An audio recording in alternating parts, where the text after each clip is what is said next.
The Dave Hooker Show. A presentation of Off the Hook Sports. Objective insight, expertise, top guests. Available on YouTube, Apple, Spotify, and the Off the Hook Sports app. Download now for free. Also available on offthehooksports.com. I compute and obey. Now to Dave Hooker. Ready. Let's go on a Tuesday. Plenty to talk about. Travis, good morning to you. Go ahead and click that like button for me if you don't care, and all others, we would appreciate that as well. Hit subscribe, and you talk about a loaded show. We are absolutely loaded for bear. We've got a lot going on, so looking forward to that and maybe some controversial topics. Not like us. No, surely not. And man, Caleb Calhoun is all over the message board. Some hating, some loving, but definitely you're kind of the Stephen A. Smith of the show. You're polarizing, or should I say the Skip Bayless of the show there, Calhoun. I had one person who said never watching again because you guys don't know what you're talking about and can't stand Caleb. And then another guy just right after, like, because we answer to all of the comments on our YouTube channel. Another guy that said, that Caleb knows his stuff. I'm like, what Caleb are we getting today, Caleb? Well, I got to tell you, this started when I was working at All for Tennessee at Fansided, and a lot of people talk about how they like to mute or block like their mentions on Twitter when people come at them. It's like fuel for me. It's just so much, like, I get a kick out of it. So if you're comparing the two, I would prefer more Stephen A. Smith because Skip Bayless has talked about how he doesn't pay attention to his mentions on Twitter. I pay attention to all my mentions, and I get a blast paying attention to them. Well, and I'll tell you the big difference too, and maybe this isn't best practice in what we do. We genuinely, that's the difference, the G word, genuinely believe what we tell you. Now, you may not like to hear it, and we may differ, and I think we're going to differ on a couple of topics today, as a matter of fact, but we genuinely believe it. I believe that the Skip Baylesses of the world, particularly him, and now I think Shannon Sharp's going the same direction, they don't believe what they're saying half the time. It just sounds good. Yeah, the personal shots that Skip threw at Shannon, I think, was just all for show. And then, Shannon skipping a show and then getting mad at Skip and pretending that they had like a tough relationship at one point. I'm like, I'm not buying all of that. And then the whole Memphis basketball and the sideline thing, that was completely contrived. You're telling me a guy that has been in the spotlight for all the years he has, he's just going to lose it because of some young player giving him a hard time? Come on. We'll move forward. So today on the program, by the way, good morning to all of those that said good morning. Smoky Mountain Red, Bill as well as you. And then Travis says, how can you not love Caleb? I agree. And I just want to point out real quick, since Caleb's donned the sports coat, it is up my game a little bit. And I am not wearing a sweatshirt. This is actually a very nice sweater without a collar. So I'm just telling you, my mom got it for me for Christmas. So somebody accused me of wearing a sweatshirt one time. This is a very nice sweater. See, it's got like zippers and everything. Oh, God. I'm trying to hang with the sport coat as Caleb looks fantastic. I actually took my sport coats recently, Caleb, to get them taken in a little bit. And they said, you've lost so much weight, you just have to get rid of them. So if you know any fat guys with extra long arms that need sport coats, that I can take care of them. I live in a place where everybody walks. So, I mean, it's for those of you who don't know, I live on the East Coast, and a lot of walking up here, not a lot of driving in my area. Oh, man, I would love that. It's like being at the beach.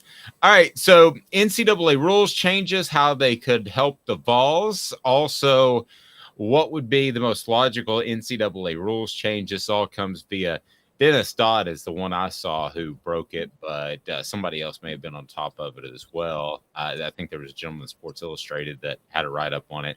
Should Tennessee's basketball team implement load management? We'll get into that. Jim Bob Cooter is an OC in the NFL again. Well, we'll talk about him. And then parenting. This could be a sensitive subject, as Deion Sanders says he wants quarterbacks from a dual parent household. And I was not raised by a dual parent household, so we can discuss that and what that actually means about a young man's makeup when he gets in college. So kind of a touchy subject, but we'll get into it. He's Caleb Calhoun. I am Dave Hooker. Again, hit that like button, subscribe, and we encourage you to tell a friend. If you want to go to the App Store, you can download our app, and I got Cooper Mays coming up today. I got Jacob Warren coming up today. So it's loaded, and you can go to all the YouTube videos via the app. So we're going to start promoting that. We've been beta testing it quietly, but it's off and running. All right. So, Caleb, let's dig right into it. When I see rules changes, I always wonder what's going through coaches' minds, because it seems as if we try to tweak the rules each and every year, whether it's targeting, whether it's speeding up time of play, or whatever the case may be. Now, in this case, it's running the clock after a first down and an incomplete pass, except for the final 2 minutes. So it feels a lot like the NFL and their model and how they handle the clock. So, Caleb, initially, let me begin. What do you think, just in college football? Then we'll get to how it affects Tennessee. What do you think of these potential changes? So, not as far as it affects Tennessee, but in terms of overall, I'm not crazy about most of them. And the reason I'm not crazy about most of them is that, okay, let's just start with the whole first down clock runs except for 2 minutes. I don't like it in the NFL. I don't like it in college. I don't like where you change a rule based on the time of the game. Does that make sense? Okay, I'm glad you brought that up. Now, the argument is, Caleb, they are changing the game to limit exposure and potential injury to athletes, especially now that they have a college football playoff, a 12-team playoff that will be in effect next year. Not this season, but next season. So you're not buying that, right? No, because if they were doing that, why would they do the 2 minute thing? Why wouldn't they just keep the clock running on first down every time regardless? Well, I'm glad we got that out of the way, because I'm not buying it either. This is about fitting TV time slots. Continue, sir. Yes, exactly. So I think this has everything to do with fitting TV time slots. If you wanted to, first of all, why don't they just adopt the NFL rules? Okay, I'm talking about first down, the clock runs, then you just get an extra timeout, which is the 2 minute warning. I'm fine with that. I do like the consecutive timeouts. Now, I hope that doesn't mean you can't use timeouts on back-to-back plays. You should be able to do that, but I don't think you should be able to use 2 timeouts on 1 play. I actually agree with that, because I think it's ridiculous when teams have 2 timeouts and they use both of them to ice the kicker in a game. I think that should be taken away altogether, the icing the kicker thing. I think that's just stupid, and it draws out the end of the game. And I don't know that it really helps. Maybe we'll get a kicker on to discuss that at some point. I can call James Wilhoit. I just don't believe that really affects a kicker. I think if you did the odds over time, if a guy's going to make it, he's going to make it. I hate the icing the kicker just in general. Always have. I agree, but there's no rule to stop. Like, you can't tell a team they can't use a timeout. You know I know. But if you could, I would. So, well, the consecutive timeouts I'm fine with, because I've seen consecutive timeouts used to ice the kicker, and I have a problem with that. I would say that. By the way, that's a sign of a coach who didn't use his timeouts earlier and should have. But anyway, go ahead. That's probably true. You're right. I mean, well, there's another one I would never forget. I used to think James Franklin was a good coach, but James Franklin used 2 timeouts to call a 4th down play one time. Yep. Because he used both of them and he didn't get the 4th down, Ohio State was able to run the clock out when they got the ball back in a Penn State Ohio State game. And I'm like, that was, and by the way, the clock got stopped. If he didn't need a timeout. That's my pet peeve too, when coaches take a timeout to talk about a play when you might need that timeout if you don't get the play converted. I think that is proof when a coach is not very bright when they do something like that. Report game management. You see that a lot out of rookies, but you shouldn't see it out of a guy that's been coaching for right at 2 decades. So continue with the changes. Yeah. So I'm okay with the timeouts. I'm not crazy with the first down clock running within 2 minutes. Either keep it as it is or do the NFL rule where the first down, the clock runs no matter what, and then you just get a 2 minute warning. The incomplete pass one is the one that I don't really mind. I get it because let's be honest. 90% of the time, 95% of the time, the team that is trying to run the clock is not going to be throwing the ball anyway. Does that make sense? If you're throwing and so I think that actually opens up a little more creativity from offenses that are trying to run the clock out. And most of the time, I've covered enough football to see that, the clock doesn't keep running if the pass is incomplete. It keeps running after the ball is spotted. Most teams usually have a play ready to go after the ball is spotted. I'm sorry, I'm okay with that because I get really annoyed when after an incomplete pass, teams still milk the 40-second play clock. I'm like, are you serious, guys? You didn't really have a play ready to go at this point? And so I actually don't mind that one at all. Well, I don't want anything to change. I was thinking just this past year, coincidentally, I was watching an NFL game and I thought to myself, I wish I was watching a college game and they were coming back from like 20 points. So it mattered in the middle of the fourth quarter that they were getting the clock stopped on incomplete passes. So I don't want to see either of them changed. Running the clock after first down would save about 7 plays based off Dennis Dodd of CBS Sports. An incomplete pass would cut out about 7 plays, cut out about 20 plays. Travis says, I'm going to use my timeouts how I see fit. They should just leave the game alone, maybe cut out the commercials instead. Well, that's what this is all about. And I'll go ahead and tell you, Division II or the FCS level, whatever you want to call it, they're totally against this. Why? Because they don't have as much commercial inventory that they have to clear, and their games are 3 hours or less.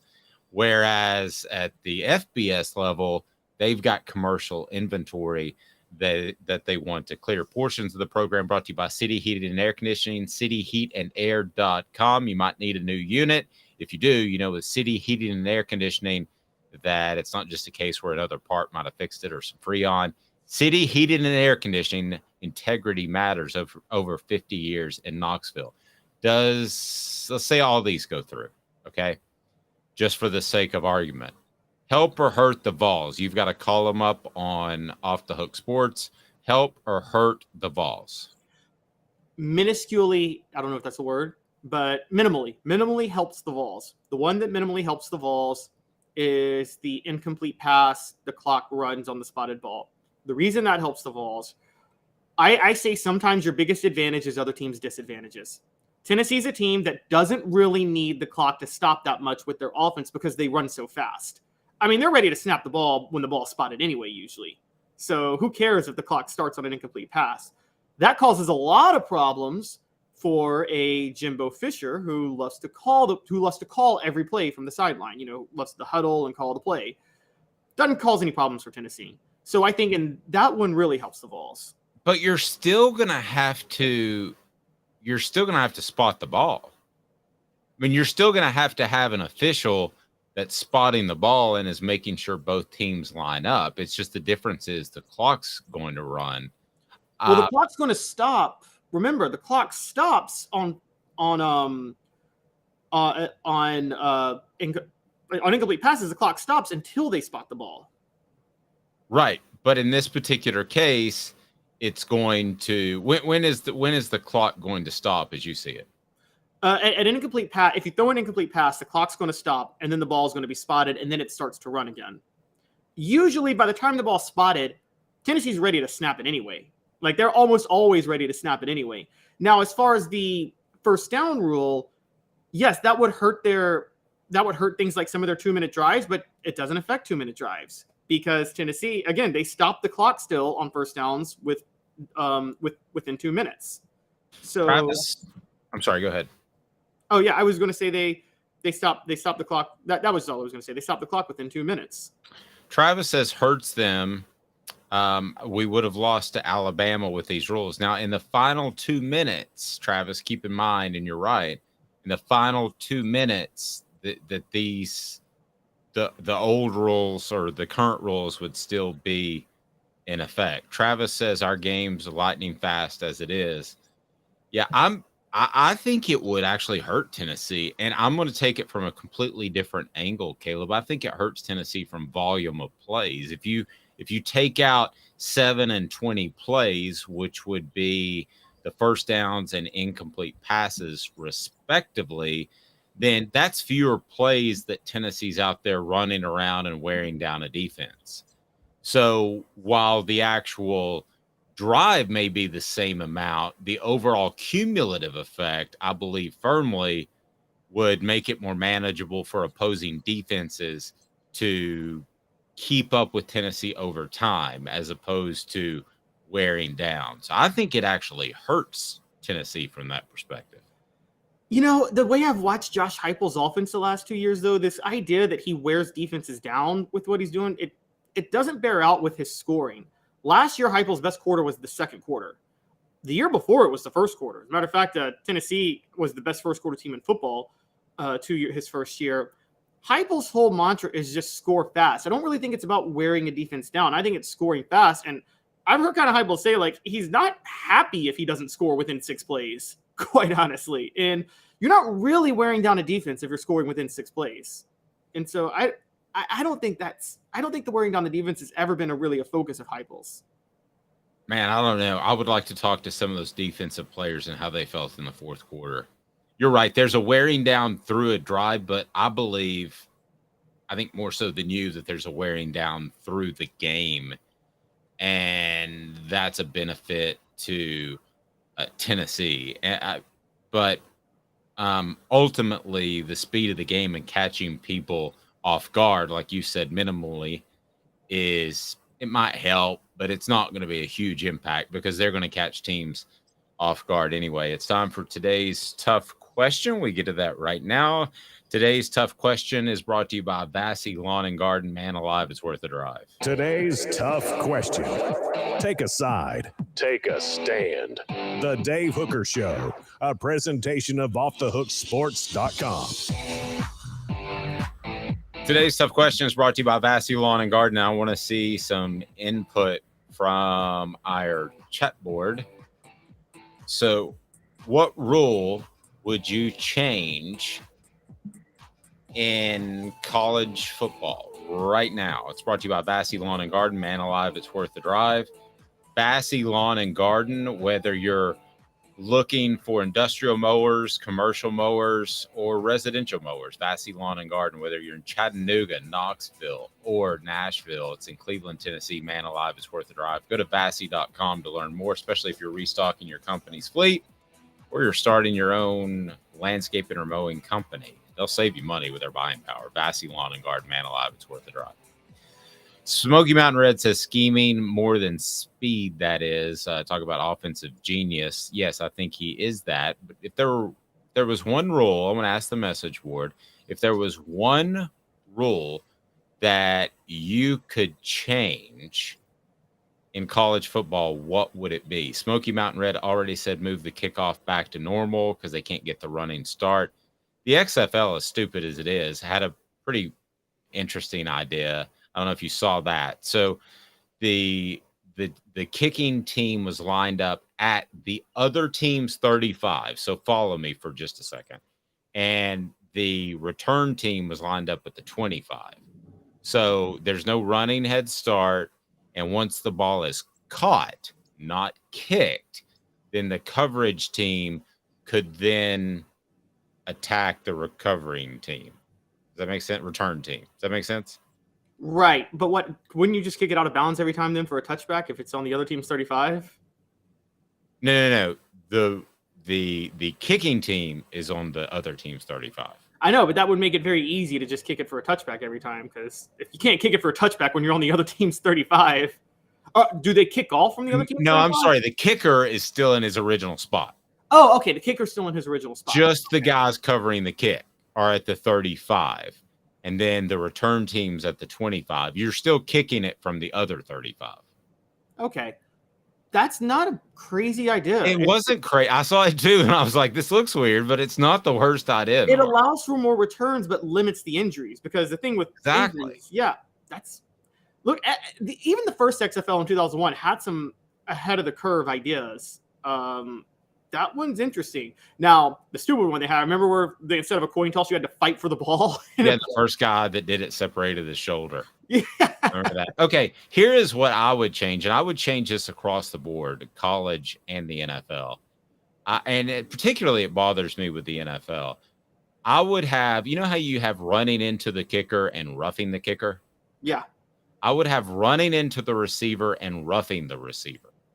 Okay, so that would be my pass interference call.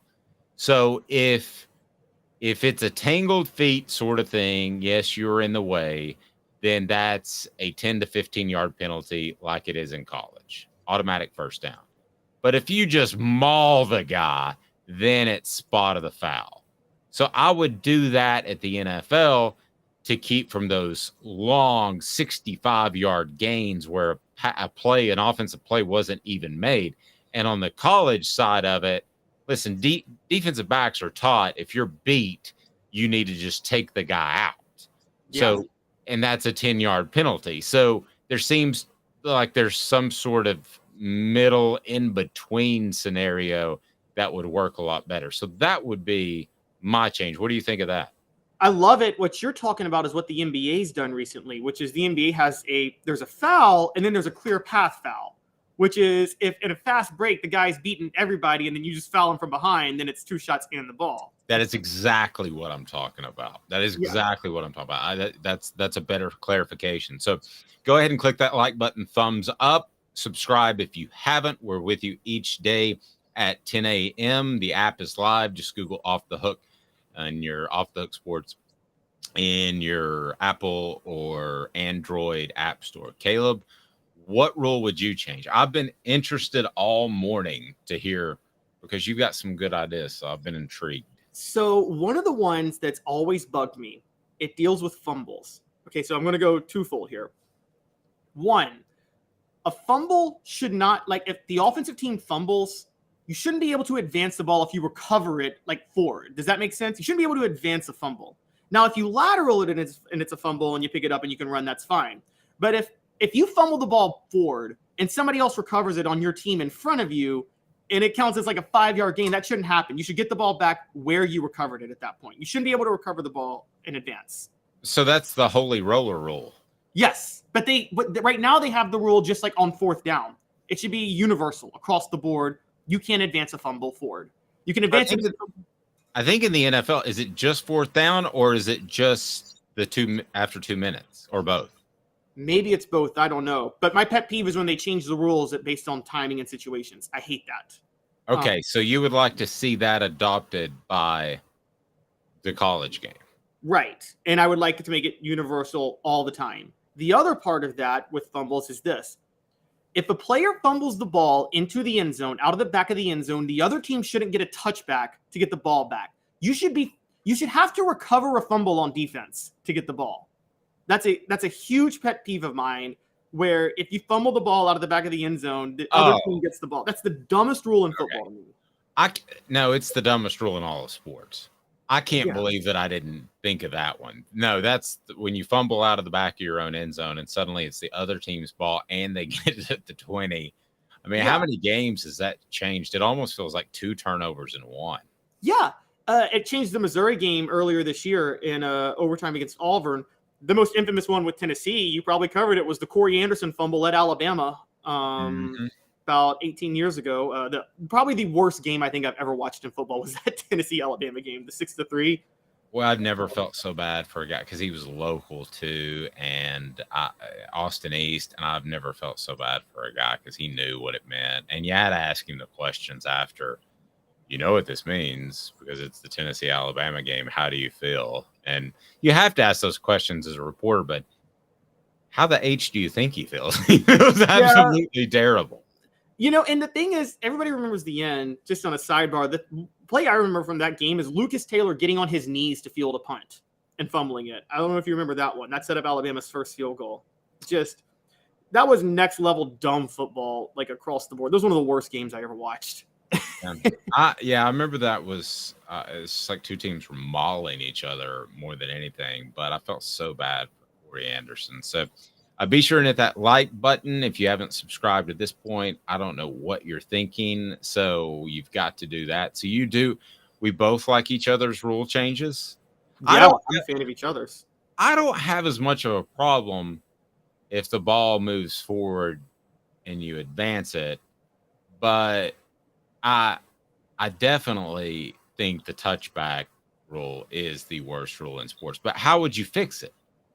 If you can't advance the fumble, like I said, if the defense doesn't recover a fumble, you get the ball back where you fumbled it, if that makes sense. Well, no, I'm talking about through the back of the end zone. How would you fix that? You would get the ball. If you fumble the ball through the back of the end zone, then you would get the ball back wherever you fumbled it.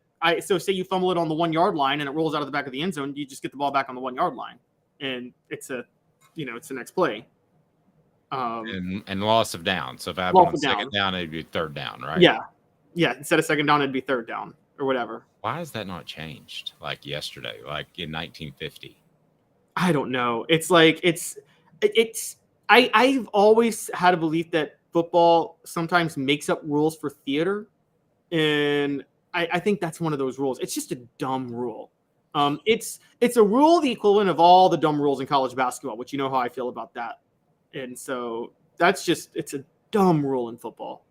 Travis says on fake field goals, the holder is on a knee, just saying he's down. Well, that is true. And I got another one for you. When's the only time you're allowed to be off sides?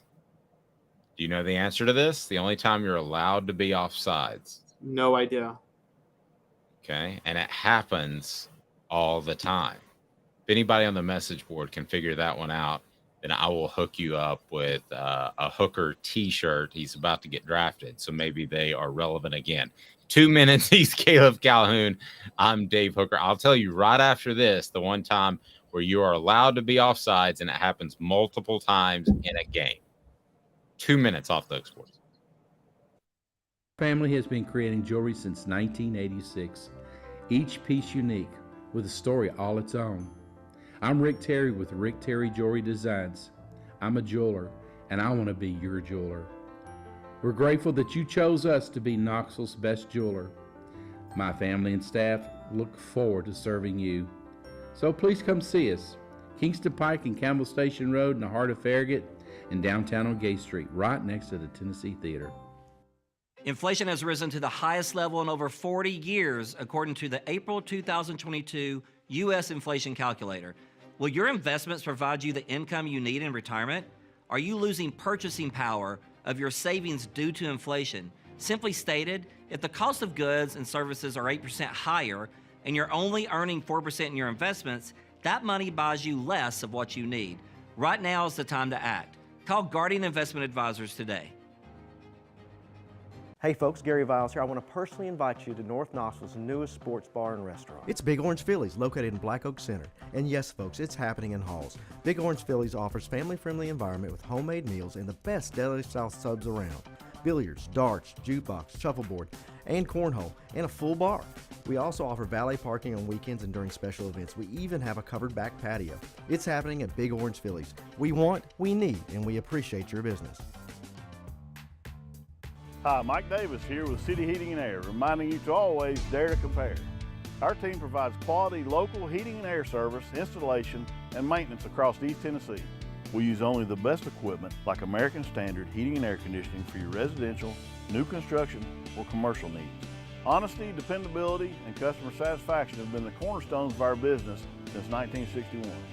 City Heat and Air. Dare to compare.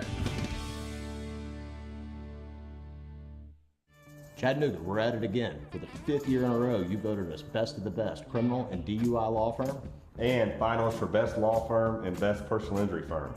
Thank you for the love, Chattanooga. We won't let you down.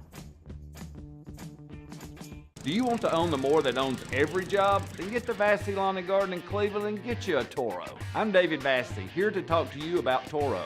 With a Toro Zero Turn, you'll get more out of every minute and you'll reach the finish line faster. At Vassey's, we like to say, no matter if you're mowing 3 acres a week or 11 lawns a day, homeowners and business owners alike find confidence in equipment they can trust from top to bottom. Vassey Lawn and Garden, Highway 60 North in Cleveland. Man alive, it's worth the drive. Got cataracts? We can fix that. Never miss another moment. With a little help from Doctors Campbell, Cunningham, Taylor, and Hahn at ccteyes.com. Objective coverage. Hey, that's new. If we get caught, we're going to jail. The Dave Hooker Show, a presentation of Off the Hook Sports. YouTube, Apple, Spotify, and the free Off the Hook Sports app. I'm going to need to see some identification. Back to Dave Hooker. All right, are you ready? The one play you're allowed to be offsides. It's a tease in the biz. The one play where you're allowed to be offsides. Caleb, you've had 2 minutes to think about it. What do you got? I am completely lost, Dave. I swear I'm completely lost. You have nothing? Nothing. It happens to start every single game. The opening kickoff? Yes, the kicker's foot is allowed to be beyond the line as he kicks. Interesting. That's kind of hilarious. Did not know that. Now you'll watch it. The next football game you watch, you'll be like, his dad blamed foot's beyond the line. I mean, Did not know that. It is every single time. So your foot's allowed to be beyond the line on kickoffs. Can I get some kudos for the message board for that one? I'm kind of proud of that one, to be an old guy and remember something like that. Pretty happy with myself. It's pretty sad, though, when you have to ask for kudos. Portions of the program brought to you by Zool Beer Company, xulbeer.com. Zool Beer is the official craft beer of Off the Hook Sports. We love Zool Beer. Great selection, worldwide award-winning craft beer, and they've got parking downtown in Knoxville. I think it was Travis, or was it Smoky Mountain Red? It was Smoky Mountain Red that reached out to me that tried Zool Beer and said he was very impressed. And I bring that up because Travis said he legitimately was very impressed. Otherwise, I wouldn't have brought it up. Zool Beer has great parking downtown, which you don't find. So thank you for supporting our sponsors. I say this with no hesitation. All of our advertisers, and it's what I love about what we do, not just throwing stuff out there because you get paid some sort of endorsement fee in traditional media. I love and work with each one of our advertisers that you see on Off the Hook Sports, or would if I need their services. And it's just that simple. So go to ZoolBeer.com, xulbeer.com. All right. By the way, something I failed to mention. Guess who's the only coach on the committee of these rule changes? Kirby Smart. He rejected rule changes recently, and he's rejected them this year, according to a source. In 2006, similar timing changes were disastrous. That year, the clock started when the toe met the ball on kickoffs, and the clock started on the ready for play signal from the referee, not when the ball is snapped after a change of possession. So we'll see if any of this actually happens. I don't think it will. All right, Tennessee. Should they start load management? I'm interested to see where the only Caleb Calhoun goes here, because this was his idea. Load management. Why? And even though it's basketball, it's 4 downs, brought to you by our friends at Craft Treats. 4 downs. 4 questions. 4 answers. The Dave Hooker Show. 4 downs. A presentation of OffTheHookSports.com. 4 downs, 4 questions. The first one's pretty easy. You emailed me, should Tennessee basketball implement load management? Smoky Mountain Red said that Zool Beer was rhymes like dimes. That's the one that's won a worldwide award for best hazy IPA. Why should Tennessee implement load management? Why did that cross your mind, Caleb Calhoun? So I guess should we start by, because maybe a lot of people don't watch the NBA and are explaining load management, which is load management, for people who don't know, is nowadays, which they didn't do in the 90s, they rest stars and key players over after a period of games to make sure that they're fresh for the playoffs. A lot of people have complained about it, but the truth of the matter is the science is there. If you play all 82 games, you're not as fresh for the playoffs. And if you're not going to do it, but another team's going to do it, you're at a complete disadvantage. That's why the NBA does it. And that's why, by the way, in case you guys forget, in the 90s, the Bulls and Jazz, we all remember those great last-second shots, but those games were usually slugfest and horrible in the playoffs because everybody's legs were drained during that time. And this started, I think, almost accidentally with Kawhi Leonard because he was banged up one year and he missed a lot of games and he played great in the playoffs. And then he has continued it. So load management, to clarify, kind of started with Kawhi and now it's across the board. It's the reason that I have to go up north this weekend with my son. And it's the reason that I haven't bought tickets to an NBA game because I'm not 100% sure what players will be there. So I hate it. And LeBron James, if you want to rip LeBron, you can. A lot of people don't like him for various reasons, but he's kind of the one who doesn't do that's a prominent star. A lot of other guys do. So why load management for the basketball Vols? So I say load management for the basketball Vols because I was up last night thinking because we talked yesterday about how their offense has been figured out. And I don't think there's any changes they can do this late in the season to fix that. So I'm thinking, what can they do that might give them an advantage from March that would save this slide? And it just kind of hit me, load management, because nobody's doing that in college basketball. Look, let's take let's put some facts down. Tennessee is going to the NCAA tournament. They have the resume. If they lose the rest of their games, they're going to the NCAA tournament. I don't care if they lose out. They'll get in as a 10 or 11 seed at that point. We know the conference tournament does not improve your seeding at all. Now, the NCAA doesn't take that into account at all. The only thing they take into account is whether or not you won the tournament to give you an automatic bid. So there's really nothing extra. And we also know Tennessee has no regular season SEC championship to play for anymore. So those three things are beyond clear. Rick Barnes, Tennessee's battled injuries throughout the year. Just had Jordan James, Julian Phillips, a few other guys have just been in and out, have not been quite right. Rick Barnes also grinds his teams a lot. So a lot of times they're kind of mentally drained by this point. I think if you do load management, sit a couple of guys here, sit a couple of guys there, not really care if you win or lose, you get to the NCAA tournament, who cares if you're a 10 seed? You're fresher than everybody else in the tournament. Now, this doesn't mean rest your starters the whole rest of the season. It means pick a game that they're going to sit, every other game, something like that. So they're still in rhythm when the tournament comes, but they're not mentally drained and they're fresher than anybody else in the tournament. And when March Madness is effectively almost a back-to-back in college basketball, it's a Thursday and then a Saturday, load management could be a huge advantage. And I don't think any team has tried it in college basketball yet. And so this would be a huge cutting-edge thing to do. It would. And I'm going to assume that as part of load management, you're not giving your all for the SEC tournament and you're ready to get the heck out of there, right? You don't want to play 4 games. Yeah, you don't want to play 4 games back. And I think there have been times where teams, and I think Ron Slay may have alluded to this, where they didn't really take the SEC tournament nearly as seriously, and I don't blame him. To the message board, I get it, but I do dislike it as a fan. Kobe was one player that wouldn't do it, and that was one thing I respected for him. Yes, agreed. But here's the thing, the difference between the NBA and what makes it so dastardly, in my opinion, to the fans, and the difference between it and college basketball.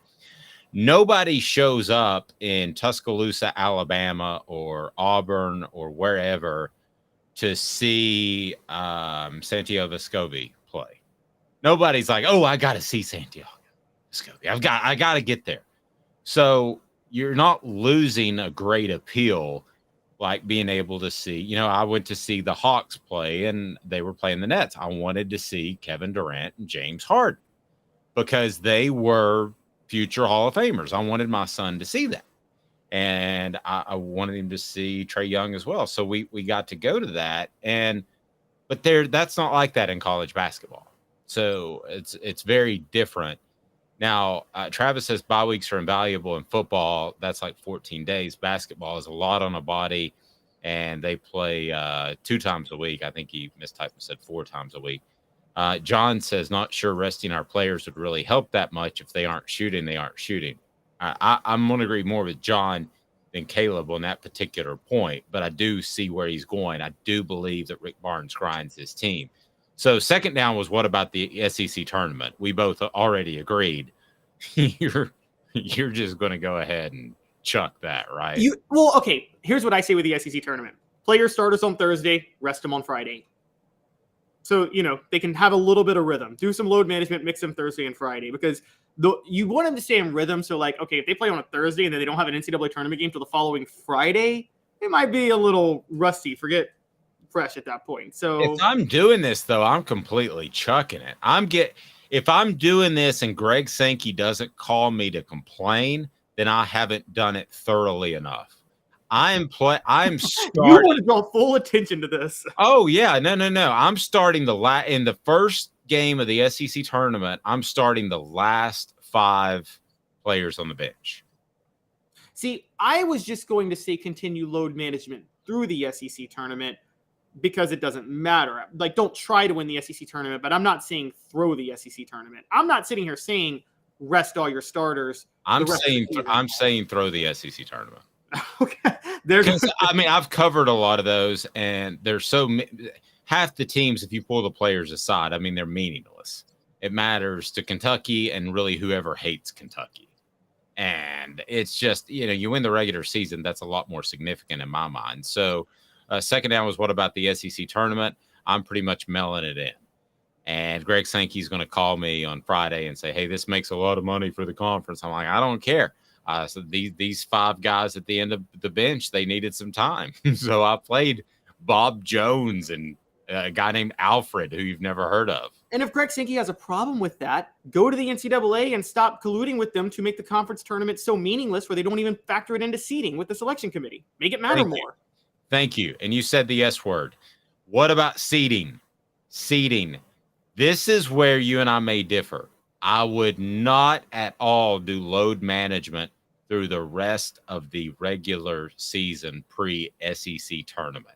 I would get the best seed possible. Tennessee's floating around a 3 or a 4 right now. If they keep playing like they're playing, they're going to find themselves in a 7-8 matchup or a 9-10. I would do no load management up until the SEC tournament when I mail it in. How about you? No, I do load management. Now, again, I think we're talking different things with load management. You're thinking load management as just rest everybody and play the backups. My load management is capital L, capital O, capital A, capital D. That's my load management. And I'm not even joking about the SEC tournament. I'm not doing this for pizzazz or anything. My load management is not that. My load management is, okay, you do a rotation. Santi and Zakai are going to sit today. Olivia and Urash are going to sit tomorrow. My thing is you rest different starters for different days, but you're still trying to win the games and you're still somewhat in a rhythm. And I would apply it evenly for the SEC tournament and the regular season because that's a combination of it'll keep you. My way will keep you as fresh as your way, but on top of that, it's you're not really throwing any regular season. My way, you get a week off. Yes, but Dave, you get a week off, but that long off could actually hurt your rhythm when you come into the NCAA tournament. Oh, yeah, possibly. But if you improve your seeding and you're a 2 versus a 15, I think a 1's out of the question at this point. But if you're a 2 versus a 15, you should win that, get back in your rhythm. Smoky Mountain Red says either do not have the tournament or just call them the regular season champs. Amen. The SEC tournament, if you're a basketball fan outside of the ACC where it really matters, you should feel taken advantage of because the SEC tournament is all about a money grab. It's the most blatant money grab in all of college athletics. No, I agree. I agree. And by the way, what we're talking about here, guys, we're not far away from this possibly happening in football. You know, when you go to a 12-team playoff and you go to if you go to the SEC championship game and you already know you're in the playoff, why would you risk injury playing that extra week of football? The argument against that, and we're closer than people think, I agree, is that you can improve your seeding and you can have a home game or potentially have a bye. So that would at least be the argument against that. The other thing, if you go halfway in football, you're going to get blown up. So you can't really go halfway. I mean, if you start playing the last 11 on a football bench, those guys are going to need stretchers to get off the field. I mean, you can't do it. You can't play football halfway. There's zero way. Do what Red Boy you did in Water Boy. Just take a knee every time on offense. It's probably a matter of time till that happens. All right, so there I am. I'm chucking the SEC tournament. See, but here's what your way does. Can I tell you what your way does real quick? Okay, think it about gets people fresh and wins NCAA tournament games. That's what it does. Think about working out. Okay, you like to work out, right? I love to work out. Okay, is it better for you? Oh, you're trying to stay fresh for like a marathon. Okay, say you're staying fresh for a marathon. Is it better for you to rigorously and massively and overtrain for 3 weeks and then take the last full week off before the marathon? Or is it good for you to like just regularly kind of manage your amount of training to where you are still healthy and in a rhythm, but you're not too tired to run the marathon? Well, I think Josh Ward, our friend at the Sports Animal in Knoxville, he ran a marathon for charity. Proves he's a better man than me. And I do think he told me you take like the week off before, I thought. Is that not right? The full week you don't work out at all? You do no physical activity? I'm not 100% sure. Maybe somebody can help us on the message board. Now, you're talking to the wrong guy because I love lifting weights, and it's kind of my somebody said, I just don't run marathons. Easy fix. You're talking to the wrong guy because load management at the gym doesn't work for me. I've got an app that I could actually show you. And I've been so obsessed with lifting over the past couple of years that I can actually show you the muscles that it says I should work out. So check out this. Okay. Every one of them is below 80%. So basically it's telling me don't use that muscle today, but I'm going to go do it anyway. So I'm the wrong person to ask, but I don't. Do you lose rhythm in basketball? Yeah, a little bit, but can't you just? I don't know. If you play one game in the NCAA tournament, when's the first game now? Because they've changed it. It used to always be Thursday. Well, unless you're in a play-in, it's on a Thursday. There's those play-ins on Tuesday and Wednesday. I'm sorry, I misspoke. SEC tournament. Oh, SEC. It's the first game's on a Wednesday. Tennessee's not going to be there on a Wednesday. They're not going to be one of the bottom two teams in the SEC or bottom four. Okay. So you play on a Thursday, and you might win just because you're so much better. But Friday, man, it's bottom of the bench. It is. I mean, you want to show up. What you're trying to do is show up the SEC for how stupid. Yes, that's exactly what I'm trying to do. And it was like the end of the NBA All-Star game, chucking 40-footers, just make a complete.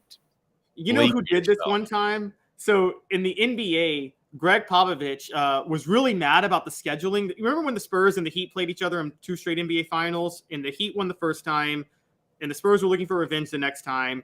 The Spurs were actually ahead of Kawhi, right? With load management, I think.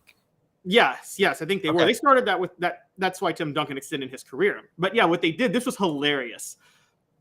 The NBA had given the Spurs a 6 games in 11-day stretch, 4 straight on the road. And their last one was a second of a back-to-back at the Heat, whereas they given the Heat a massive rest. And it was totally set up by David Stern for LeBron and D-Wade to blow out the Spurs. You know what I mean? With how on national TV. So Greg Popovich was like, all right, I'm resting all my stars. And he rested Tim Duncan, Kawhi Leonard, Tony Parker, Manu Ginobili. And he's like, none of them are playing. And it was a blatant attempt to show up the NBA for a nationally televised game for the fact that they did that. And I think they actually got fined for it. And I think they did. I think I remember that. Please hit that like button. That brings more people in. We greatly appreciate it. And it's brought to you by Craft Treats. That's today's tough question. Craft Treats. There's no tough question when it comes to Craft Treats. Craft Treats can take care of your pet with their chill pills, CBD in there to take care of digestive issues.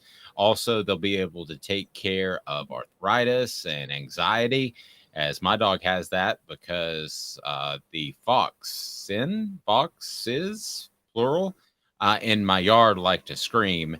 And so that is something that Craft Treats is able to take care of with their chill pills. They also have all kinds of treats, and they are fantastic. 4 Downs brought to you by Craft Treats. Go to crafttreats.com. Use the promo code Off the Hook. That's Off the Hook. get 20% off. So that's pretty cool. Fourth down.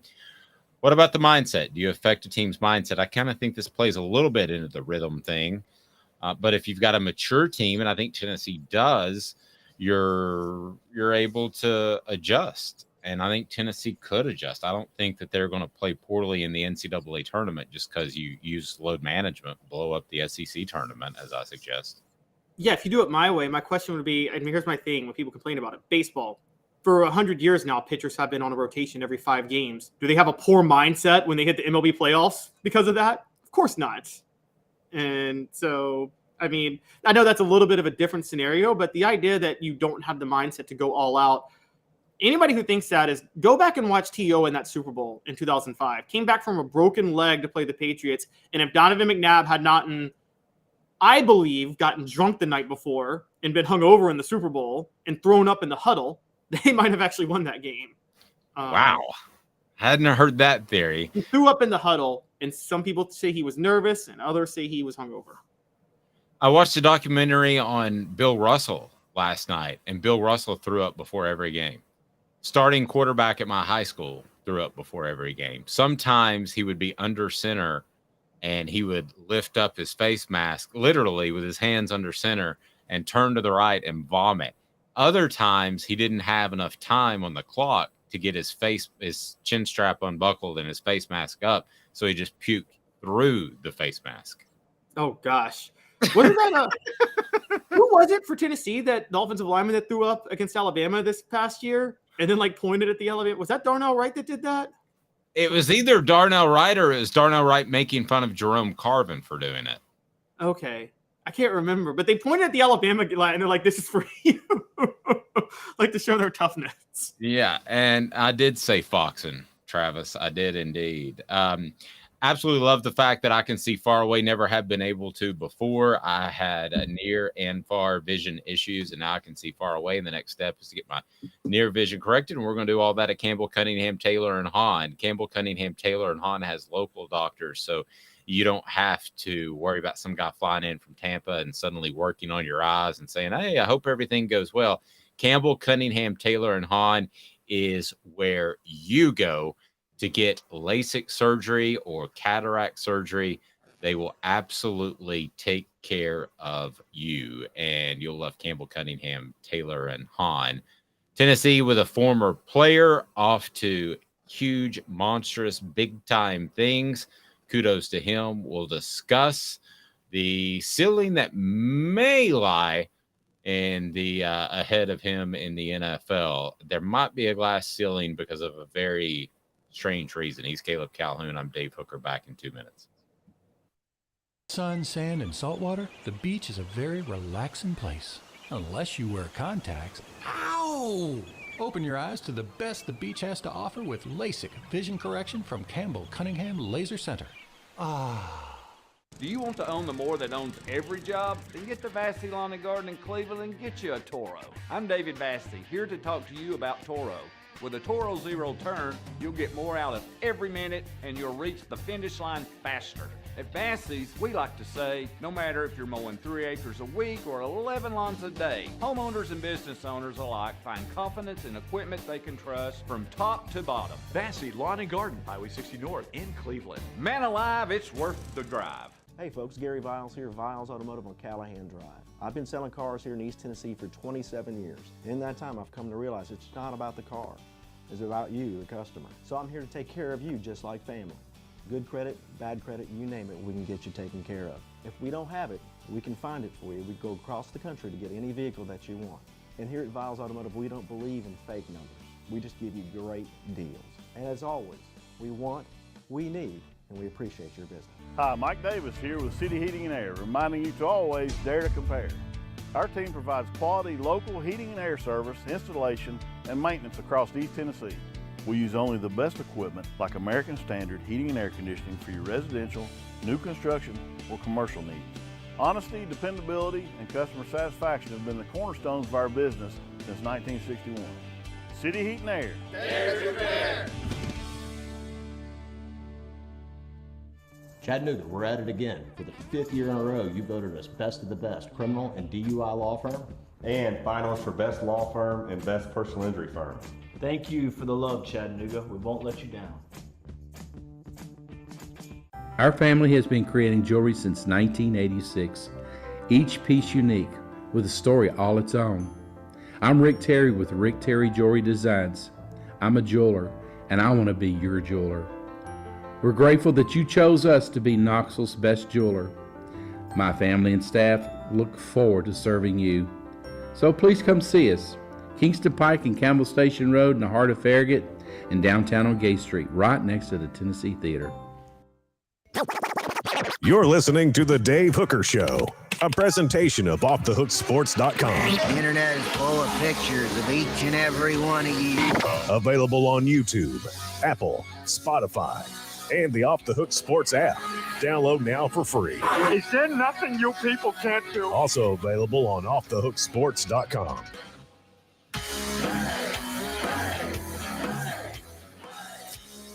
VFL's done good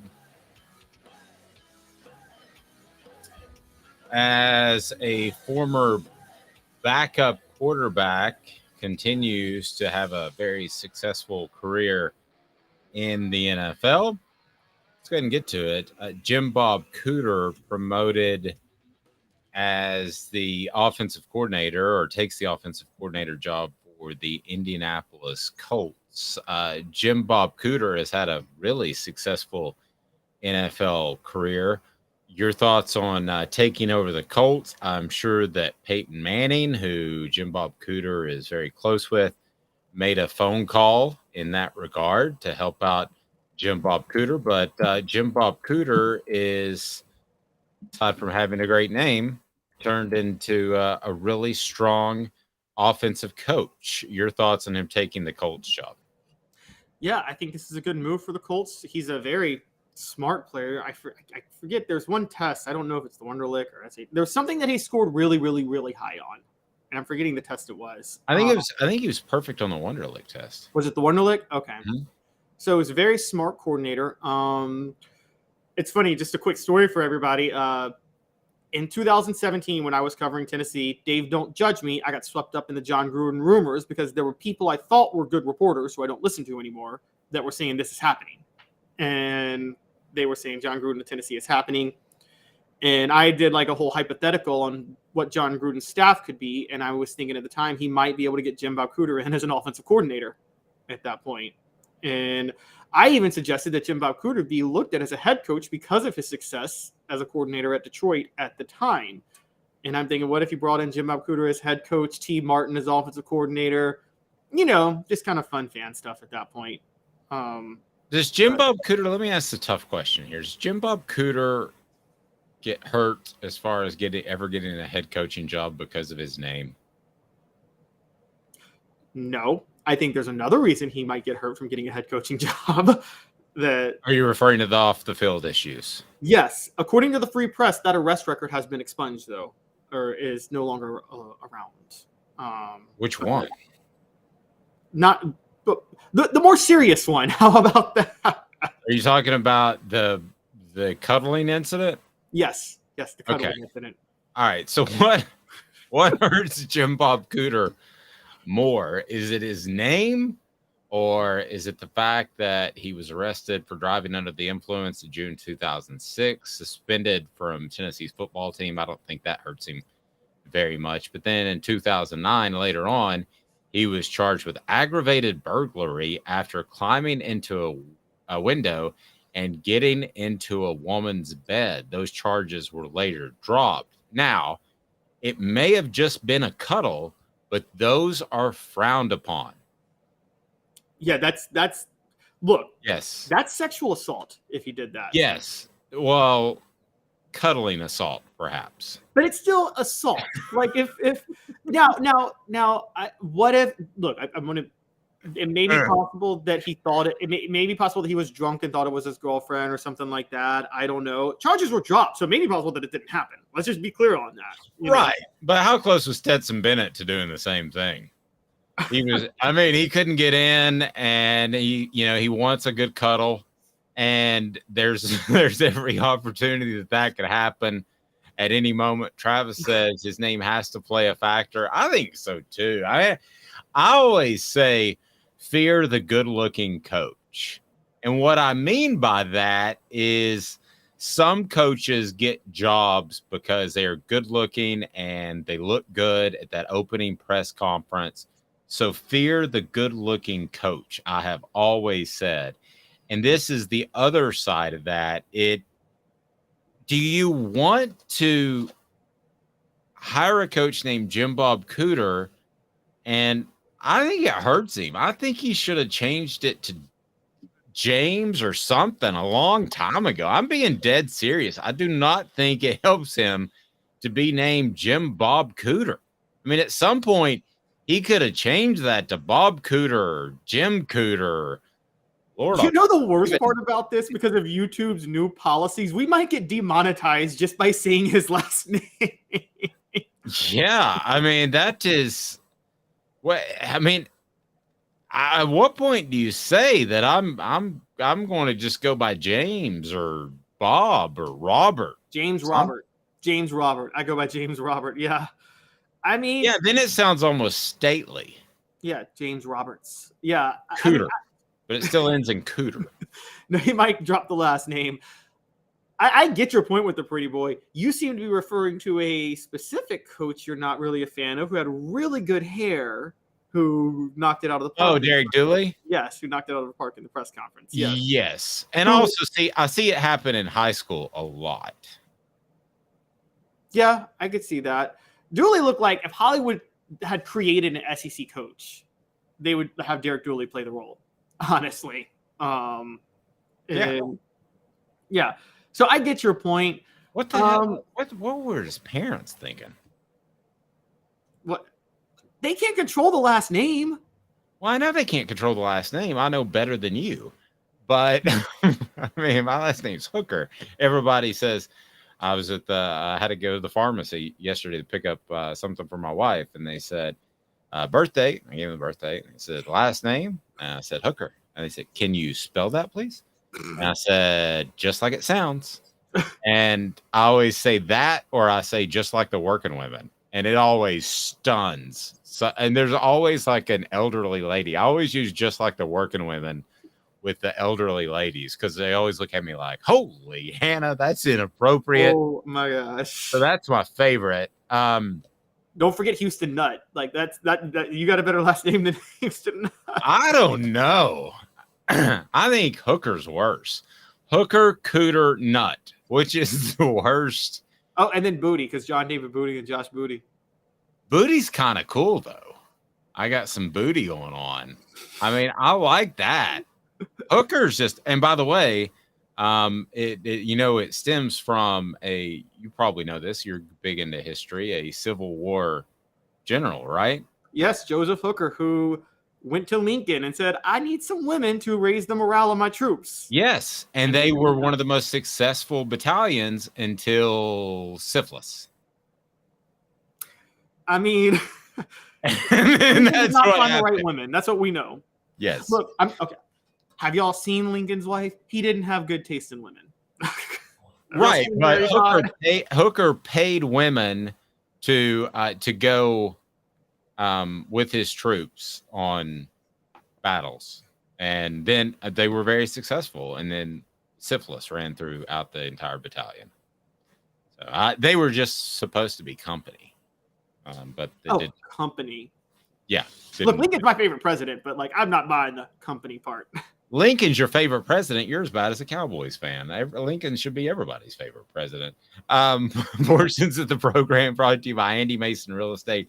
Go to andymasonrealestate.com. Over 40 years of experience right there, andymasonrealestate.com. And Andy Mason is absolutely phenomenal because he is the guy who will provide you with the best service and the best prices. How simple is that? andymasonrealestate.com. I love him. It'll save you thousands. Travis says, imagine the Booty Hooker wedding. Yes, that's a good one. They used to do headlines, and somebody actually mailed me a clip. This is before we all had Facebook and could do it that way. Somebody mailed me a clip of, it was either white hooker or black hooker, and the headline, it got read on, so they went and found the newspaper clip or something. I can't remember how I got it, but it was on, remember they used to do headlines when Jay Leno was like weird headlines, and it was like white hooker wedding or black hooker wedding or something. Thomas wants us to get serious, and I don't blame him. Can Tennessee football beat Georgia this season? Can they? Yeah, it's at home. I think that Tennessee is probably still a year away, but I do believe that Tennessee is closer than what we saw in Athens last year. So can Tennessee football beat Georgia this season? Yeah. I mean, I think it's possible. I wouldn't pick it at this point. You? No, I mean, I wouldn't pick it, but it's not impossible, particularly with, speaking of funny names, Mike Bobo back as offensive coordinator. I'm just not a believer in Mike Bobo. And so I just never have been. So, yeah, I think it's definitely possible. All right. Let's get to these Deion Sanders comments. What the H? What the? What was he thinking? Release the hounds. The Dave Hooker Show. Keep cool. A presentation of OffTheHookSports.com. Deion Sanders saying that he wants his starting quarterback to be from a two-parent household. Said, quote, "We want mother, father, dual parents. We want that kid to be 3.5 GPA and up because he's got to be smart." Well, you don't have to have two parents to be smart. But I do think there's probably a correlation between being well-grounded and having two parents, not across the board. We're not talking about completely that every person from a single-parent household is a mess and that every person from a dual household is perfect and fantastic. So let's go ahead and take the absolutes out of it. But what did you make of those comments? Deion can get away with saying things that a lot of other coaches can't. So if Nick Saban said this, I think it would be deemed as borderline racist. And I think that it would be deemed as very judgmental. Deion says it, and he says a lot, and he's African-American, so I didn't think it got near the play that it would have with somebody else. What were your thoughts? Well, I think I said this over the weekend. I think some coaches would not get away with it. I think I don't know if it's the race thing. I think it's more Deion has cachet, which Nick Saban has too. I think if Billy Napier says that, it looks bad. Put it that way. We all judge him on that. Okay, let's take Billy Napier out of it, and let's go with somebody who's successful. But no, we're talking about with Nick Saban. That's an absolute. Okay, so let's talk about an extreme, I should say. Let's take, I don't know, who's a good coach but not a great coach that happens to be Lincoln Riley. If Lincoln Riley said this, how would it be taken? Yeah, I think it would be taken negatively if Lincoln Riley said it. I don't think Lincoln Riley has built up the cachet at where he's at or as a national figure. I think if Ryan Day says it, he gets flack. But on the other side, I think if Mel Tucker says it, he gets flack, who's an African-American himself at Michigan State. I think it's Deion Sanders has a unique amount of cachet that I don't think he deserves yet. For an unproven coach. For an unproven coach. I disagree. I think there's a race element in there. I think if Mel Tucker said it, he would get away with it. I don't believe in overplaying race because I think it just divides us as a country. But I believe in this particular case that even if it were Nick Saban, but especially a guy without that much cachet, I believe if it were a Caucasian coach that he would be more likely to be under the microscope. I'm stunned that this flew under the radar because this interview was done last week during the lead up to the Super Bowl. So when you sent this to me as an idea, I was like, wow, how did I not hear that? Because I particularly love listening to national shows leading up to the Super Bowl because you hear from all these different people. I'm stunned this didn't get more play. Stunned.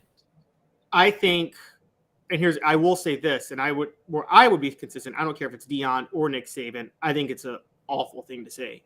And even if he may be speaking the truth, look, let's parse this out real quick. Obviously, two-parent households are ideal situations. You want to encourage that for all kids. And yes, there may be a correlation. But if kids from a two-parent, this fuels the point that America's not a meritocracy. If a kid from a single-parent household who is already at a disadvantage from a single-parent household, we want to tell kids all the time, overcome your obstacles and fight to make it, and you can make it. Well, now we're hearing the honest truth that even if they fight to make it, there are people like Deion Sanders who won't give them the opportunity they deserve specifically because they're not from a two-parent household. That's the grossest thing I've ever heard. Tennessee has this, by the way, he didn't just say it for quarterbacks. He said it for offensive linemen back in January. And, I didn't know that. So again, that flew under the radar that I didn't know. Smoky Mountain Red said there are situations where a kid is way better off with one parent. Agreed. You also know that if Nico or Arch, I'm talking about Arch Manning, a caliber quarterback was in a single parent home and wanted to play for him, he would roll out the red carpet for them in a heartbeat. Totally agree with that. I would change this if I were him or any other coach. And I'd say, what do you look for? If somebody asked me this question, what do you look for in a quarterback? I would say this. I would say I look for a quarterback with a stable home environment. That could be, and I'm not going to go into depth or detail about this, but that could be one parent. And Smoky Mountain Red is absolutely right. Sometimes the parent's better off not being around. So I would say a stable home. And I know a lot of single parents or divorcees that have remarried that have provided stable homes. I'm sure there are a lot of situations where, there's two women or two men that have kids. And that's a stable home. So that's how I would change that verbiage. And I think Deion likes to shoot from the hip, and that's probably what he did here. Deion himself is divorced and is about to start his son, who was raised by him and his mother, who were divorced, to start at Colorado. It's ragingly hypocritical. And I'm just going to go to Tennessee real quick. See, I wouldn't even go stable home. I think we sit there. This is my point. We try to, one, it's a myth in my opinion, but we try to sell this idea in America that, if you work hard, your background doesn't matter, and it shouldn't matter, and you shouldn't use it as an excuse. Well, if people like Deion Sanders, and by the way, I think Deion Sanders is just saying what a lot of coaches are doing. I'm going to be honest. I think a lot of coaches are doing this. But if your background shouldn't matter as an excuse, well, then don't count it against you if you do everything right and you can't help your home life. And so I think something like, before we talked about the show ahead of time, T. Martin from Mobile, his father was in and out of his life. His mother cared for him, but his mother had to work a lot to raise him. So he was effectively raised by his grandmother and his great-grandmother. Well, he turned out to be a bright kid, very, very, very good player, made the most mature decision ever to go to Tennessee because he actually said at the time, he said, I knew I needed to learn more about playing quarterback in college before I could immediately start, and became one of the most successful quarterbacks in Tennessee football history. Deion brought up offensive lineman, Trey Smith. I think the most beloved Tennessee offensive lineman right now. His mother died of breast cancer when he was 13. Would Deion sit there and say, sorry, your mother died when you were 13. You can't come play offensive line for me? This is beyond disgusting, honestly, for me. And well, I'll give you something that's even more disgusting. A defensive coach told me one time, he said the best linebackers were beaten as children. So Don't think for a second that coaches aren't looking into the background. And that was something that was told to me by a defensive coach. And they have that rage, that anger in them. And maybe you want that more in a linebacker than you do a quarterback. I mean, the whole idea that is the end all be all either way, having two parents and that determines who you are as an adult is just false. Correct. And here's what I want to say. And I'm going to say this to everybody. Everybody who says I don't want to hear a word from anybody who says, well, if you grew up in a certain background, that's not an excuse and you don't deserve any assistance because if you work hard, you can make it on your own. Don't tell me that. And then at the same time, defend a system like what Deion Sanders is doing, where he says you're actually going to discriminate against people because of their background. You can't have it both ways on this. We live in an era where we literally do everything we can to say, let's ignore the needs of kids, because if they work hard, they can make it on their own, because that's America. And then we at the same time, we're going to embrace a coach like Deion Sanders, again, who's just saying what so many other coaches are doing and just not saying out loud, that no, they're actually discriminating against people with rough backgrounds because they think it does dictate who you are. So don't come and tell me then that anybody can overcome their background when people are being discriminated against because of their background.